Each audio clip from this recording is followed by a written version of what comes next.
আমার সেটি করা সেই চুল, আমার পায়ের রবারের শু, আমার হাফ প্যান্টে ইন করা থাকে একটু হয়েছে ভুল।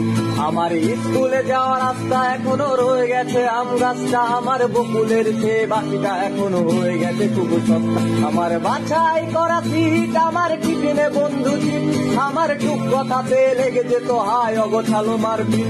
আমার বেঞ্চেতে পেন খেলায়, আমার পিঠিতে মারা ঠেলা, আমার সবাই মিলে বসে যাওয়া সেই বেসুরা গান মেলা। আমার বর্ষায় নেই ছাতায়, আমার চারিদিকে শুধু কাদা, আমার প্রকৃতির থেকে ছিঁড়ে নেওয়া সে আছে হুচুরি পাতা। আমার প্রিয় সে কবিতায়, আমার চোখে ভাসে ছবিটা, আমার ব্যঙ্গ করা স্যার ম্যাডামের নামের ঘন ঘটা। আমার রাত জেগে পড়াশোনা, আমার ফার্স্ট হওয়া সেই নেশা, আমার বন্ধুর বাপের নাম ধরে ডাকা ডাকি ছিল সেই নেশা। আমার স্কুল পালানোর দিন ছিল অনেকটাই কঠিন, আমার বন্ধু মহল স্কুল পালিয়ে হতো মজা গো। আমার ছেলেবেলা গেল কই, আমার পুরান হওয়া বই আমি পারছি না আর ফিরে আনতে, রাত ভোর জেগে রই। আমার ছেলেবেলা গেল কই, আমার পুরান হওয়া বই আমি পারছি না আর ফিরে আনতে, রাত ভোর জেগে রই।